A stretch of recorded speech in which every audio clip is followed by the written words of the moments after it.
Hello and welcome back to part 2. Today I'll be riding in a northeasterly direction through Castlegar and Nelson before heading north, where I'll finish off the day at the Burton Historical Campground.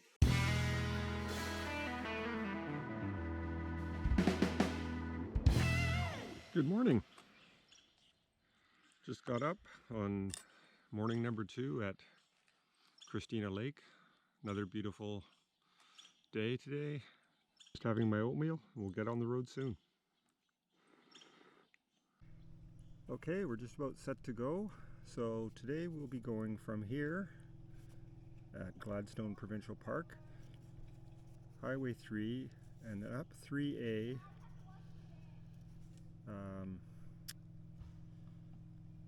to Castlegar, which is right there. Then up to Nelson, probably do a little stop there, and either backtrack this way and up or around this way and then across, and then up to Nakusp and then down to Burton, which is where I'll be staying for 2 nights, and it is right on the Arrow Lakes, which is a beautiful, beautiful area. Okay, and off we go. Heading out of the Texas Creek Campground at Gladstone Provincial Park. And next stop will be Castlegar, which is about 70 kilometers, I believe. We'll get some fuel there. And there's a tourist attraction there that I want to visit, so we'll share some of that with you as well.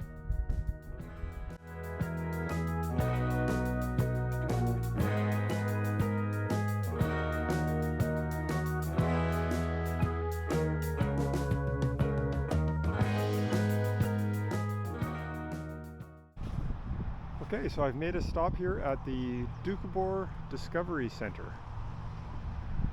Let's go check it out.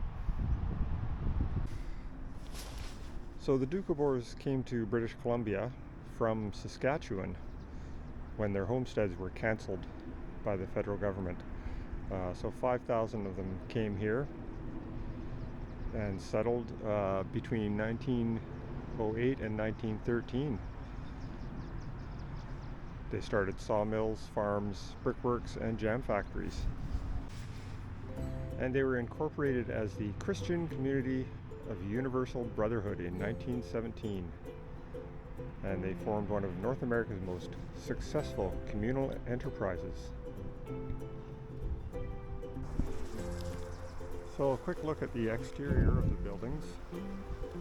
This is a kind of a replica of a Doukhobor village. And this one here, which is the first one I'm going into, is a replica of one of the homes that they would have lived in. And it contains artifacts and a timeline of their history here.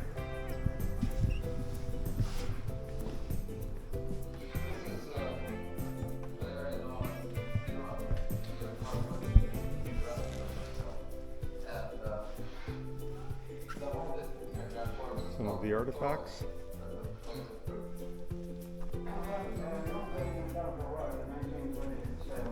A model of a suspension bridge across the Kootenay River. An example of a wedding dress that would have been worn between the 1920s and the 1940s. So the Doukhobor suspension bridge was built in 1913 by community labor, and it linked settlements on either side of the Kootenay River. And apparently it still stands today, so I'm going to see if I can find out where it is and check it out. So here's a timeline of the history of the Doukhobors in Canada, starting in 1899 and going all the way up 1915, 1924, 1928, all the way up to 1999 on the far wall there. And this is an example of a communal dwelling. We'll head in there. Kitchen area. I assume a wood stove over here.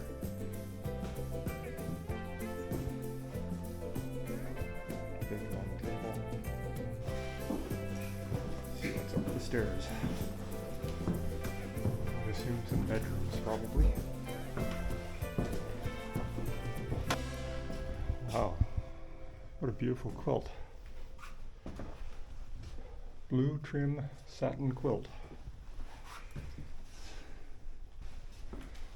Another bedroom. Child's bed. A little crib or cradle or whatever.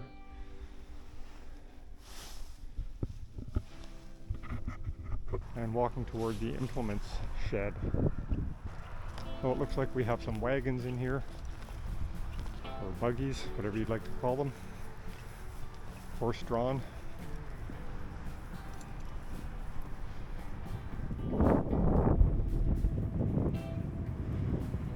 A much simpler way of life back then.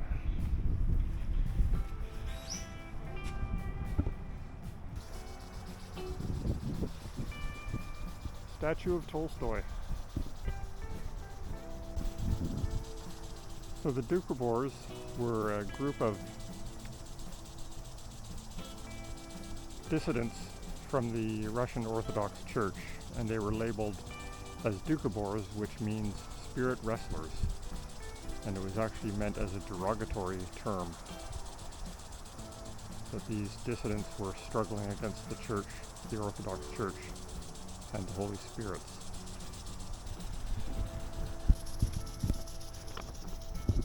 Tolstoy was a benefactor to the Doukhobors, and the proceeds from his book, Resurrection, helped to fund their migration to Canada way back in 1899. And here's the suspension bridge that was built by the Doukhobors back in, I believe it was 1919, somewhere around there. Still standing. And still passable. So let's go for a little walk.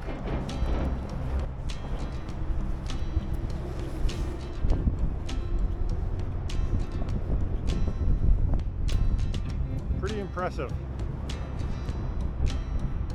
I don't know how much maintenance it's had over the years, but still in remarkably good condition.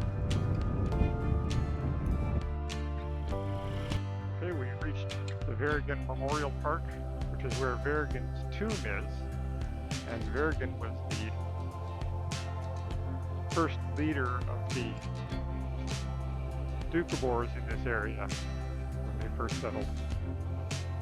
And here's some information about Peter Verrigan, who, like I said, was the main leader of the immigration of the Doukhobors to Canada. 1898 and 1899.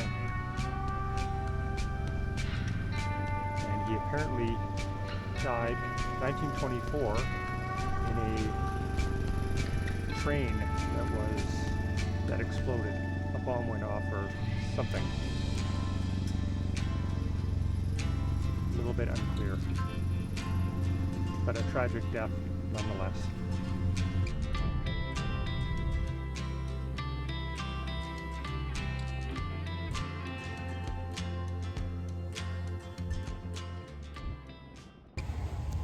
Checking out the Oso Negro Cafe in Nelson, BC.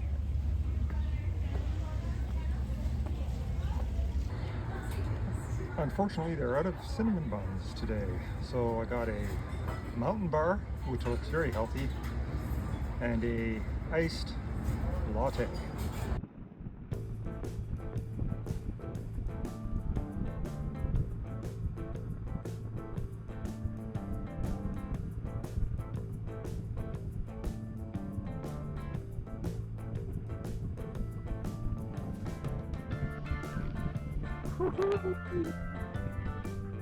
Coming into the village of Silverton. Nice lakeside community.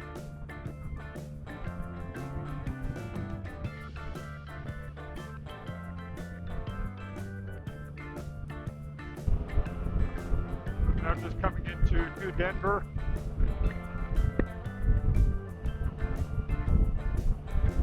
I think I'll take a short break. Just approaching the Burton Historical Campground. This is Arrow Lake on our right. Beautiful mountains up ahead. So, first time by, I missed the turn.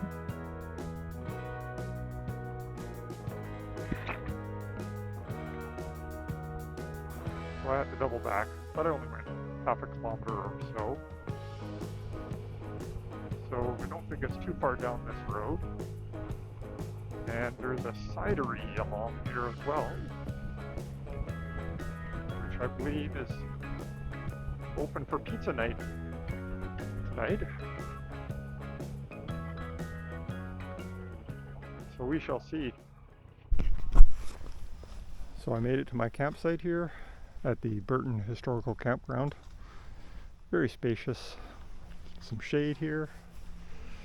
Nice picnic table. And just over that little hill there is the lake. Oh, look at that. Just looks gorgeous. Can't wait to take a dip in that lake.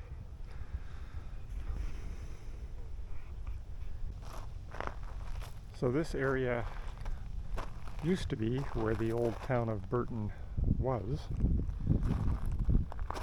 but it was flooded out in 1968 when they built the Keenleyside Dam. So I guess what's left is this historical park, and the town is just further away from the water now. But the area used to be serviced by paddle wheelers bringing in supplies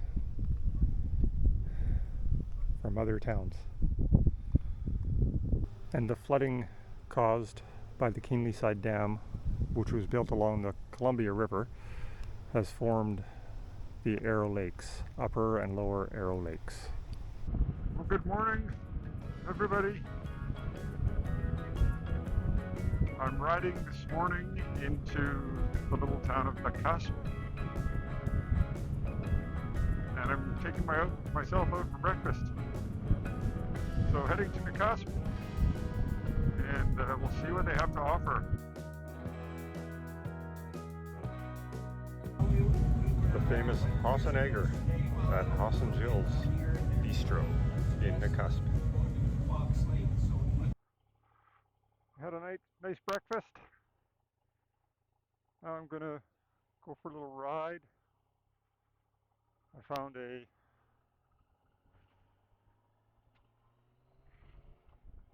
on Google Maps, I found a waterfall that is supposed to be pretty cool to see. And it's only about 15 minutes away, I think. So we're riding up McCusp Hot Springs Road.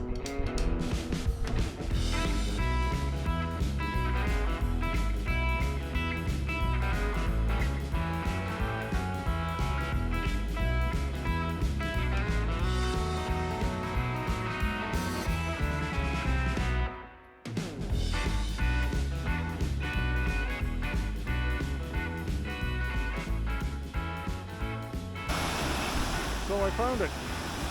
Here is the waterfall, and it is beautiful. Well, I'm back at camp now, and I'm just going to relax and enjoy the rest of the afternoon. So I'm sitting down reading my book and enjoying a beer from Stanley Park Brewing called Windstorm West Coast Pale Ale, which is actually quite fitting because the wind is picking up. I also picked up just a pre-made Caesar salad with chicken to have for my dinner tonight. That's what I'm doing. Maybe we'll do steak tomorrow. So I woke up to a very overcast day, which I expected because it rained yesterday afternoon into the evening. But I'm heading in that direction, which is definitely clearer skies down that way. So that's kind of south, and then I'm heading east from there, or sorry, west from there. And hopefully I'll find some dry roads. Okay, just about to head off. So this morning I'm leaving my campground at Burton. Short ride down to a little ferry right here at Fauquier, and it goes across to Needles. It's a little cable ferry. Only takes like 5 minutes to get across the lake. And then this nice twisty road into Vernon. From there I was going to go up this way, but I've changed plans because of weather. So I'm going to come down here. I might go around the lake, down here, and then end up over in Merritt. And we'll see what the weather's like there. Hopefully it's better than it has been over the last 24 hours here. Anyways, let's get on the road. So here we are, just approaching the ferry dock. And it is 8:15, so it took us 15 minutes to get here. So it looks like the ferry is on its way back. All right, and here we go. Just about to board the ferry.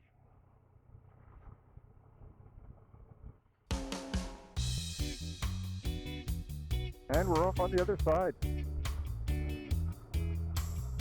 Like I said, it was only about 5 minutes. And now we got a nice, fun, twisty road to ride. Had to share some of these nice S's with you. What a great road.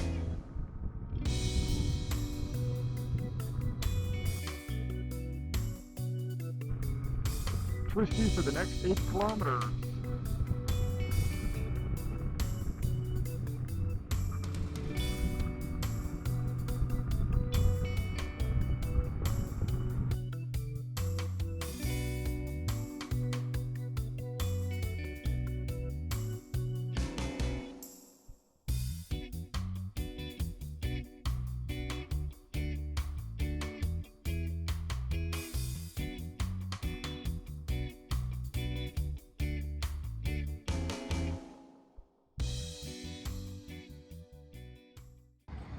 Just made a quick stop at the Kukuli Cafe in West Kelowna. Had an awesome cinnamon bannock and a coffee. Now on to my next destination. So just wandering the streets of Merritt, and I've come across the Empty Keg brew house. So I think I'll go check it out.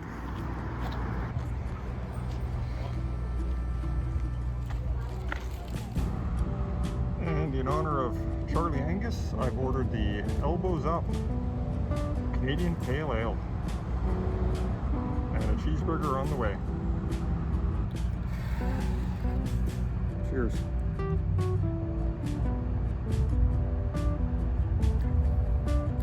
Oh yeah. If you're ever in Merritt, Elbows Up at the Empty Keg Brew House. Or maybe I should go. Well, I'm just chilling in my hotel room. Decided to hunker down here for the night so I didn't have to camp in the rain again. And heading home tomorrow. Got about a 3-hour ride or so, depending on traffic. It is Sunday that I'm heading home, which is typically a pretty busy day on the lower mainland highways. Anyways, I hope you've enjoyed this video, and I certainly enjoyed this trip other than the rain, but did some good riding, saw some nice sights, and hopefully we'll see you on the next one. So thanks for watching. Don't forget to like and subscribe. See you next time.